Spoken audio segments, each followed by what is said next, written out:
hindi ako bratinela o spoiled brat. Ang budget ng Pilipinas ay hawak lang ng 2 tao. Magandang araw po, Madam Vice President. Una sa lahat, nagpapasalamat po kami sa pagkakataon na binigyan niyo po sa amin at makapagtanong po sa inyo. Pero bago po ang lahat, ma'am, ano po ba ang dahilan at nabigyan niyo po kami ng pagkakataon na magpaunlak po kayo ng interview? Maraming salamat sa pagkakataon na ibinigay sa akin ngayong araw na ito.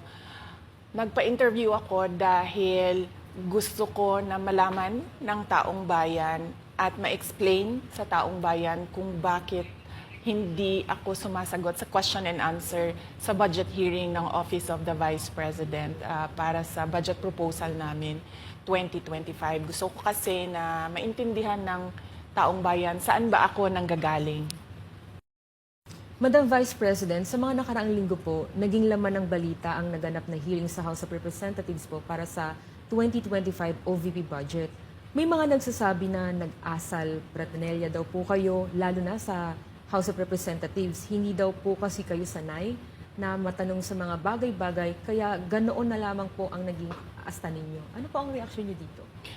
Sanay ako na sumagot sa mga tanong ng mga bagay-bagay. Kaya nga, di ba, nagbibigay ako ng mga interview, kahit hindi siya arranged na interview, mga ambush interview ng media, kung saan nakukuha nila yung mga katanungan ng taong bayan.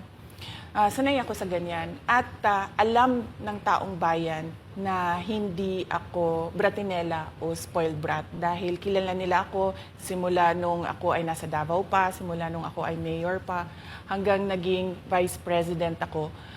Kilala ako ng taong bayan na hindi ko inaabuso ang aking power at ang aking authority sa lahat ng mga opisina na nahawakan ko.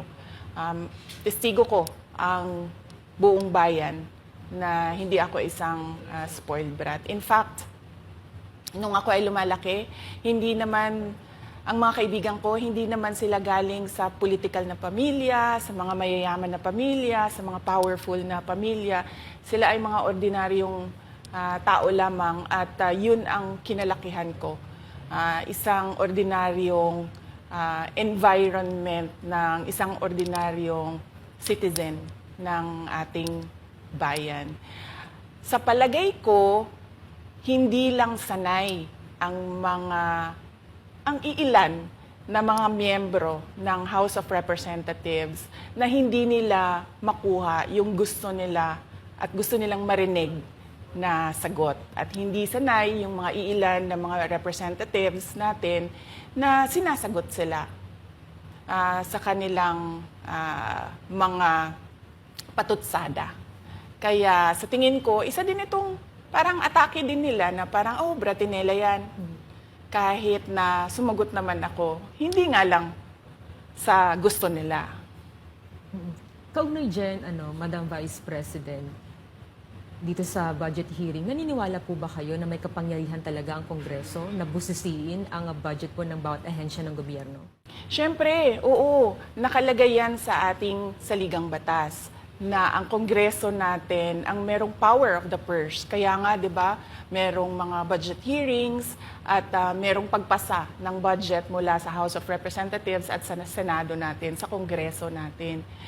Kinikilala natin yan. Kaya nga, di ba, pumunta tayo doon sa Senate hearing, pumunta tayo doon sa House of Representatives na hearing dahil nagpresenta tayo ng budget. Ang ginawa ko lang ay sinabi ko, i-forgo namin yung question and answer na parte ng budget hearing. Pero kaugnay po dyan, Madam Vice President, hindi po ba dapat malaman din ng taong bayan para sa ang pondo ng OVP? At saan po gagamitin itong panukala po for 2025? Yes, napakahalaga sa akin na malaman ng taong bayan ang Office of the Vice President budget proposal. Kaya nga, bago kami pumunta sa Senate, bago kami pumunta sa House, ay pinublish namin yung budget proposal namin sa aming website, sa Office of the Vice President, sa social media platforms namin. Ginawa namin siyang madaling intindihin ng taong bayan kung saan papunta yung budget proposal ng Office of the Vice President. Ma'am, going back dun po kaninang sinabi nyo na yung ilang beses niyo pong sagot sa mga kongresista that you will forgo the opportunity to defend the 2025 budget proposal of the OVP and will defer to the wisdom of the Congress. Bakit tila daw po iniiwasan niyo? Parang ganun po yung lumalabas daw. Oo.